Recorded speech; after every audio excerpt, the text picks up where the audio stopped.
Дийлэн хүмүүсийн амьдралын хэв маяг ажлын онцлогоос үүдэн хөдөлгөөний дутагдал түгээмэл тохиолддог. Хүний бие нэг газараа тогтун байнга суудаг ажилд зориулагдаагүй харин үргэлж хөдөлж байхад зориулагдсан бүтэцтэй байдаг.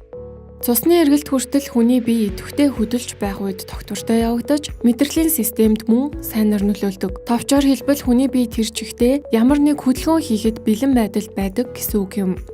Харин удаан хугацаагаар суух үед бидний биед юу болдог вэ? Удаан хугацаагаар суух үед хамгийн түгээмэл тохиолддог нь нурууны гажилт юм. Хүний биеийн сэр нуруу мөгөөрсөн диск болон урт бүтэцтэй яснуудаас тогтдог. Харин суух үед нуруунд тэнцвэргүй ачаалал очдог ба удаан хугацаанд ясанд хит ачаалал болж шүрмсэн зүргөөр нөлөөлдөг байна.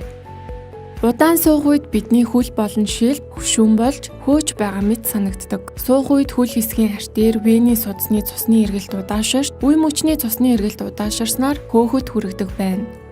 Тэгвэл удаан хугацаанд суух нь тархинд хэрхэн нөлөөлдөг вэ? Ихэнх хүмүүс удаан хугацаагаар сууж, оюуны хөдөлмөр эрхэлдэг хэдий ч суух нь яг үүний эсрэг нөлөөлдөг байна. Өөрөөр хэлбэл удаан хугацаанд суухад анхаарал төвлөрөх чадвар буурдаг. Мөн зөвхөн богино хугацааны сөрөг нөлөөнөөс гадна удаан хугацаанд сууган ажил хийх нь зүрх судасны өвчин, бөөр болон илэгний өвчин, зарим төрлийн хавдар үүсэх шалтгаан болдог байна.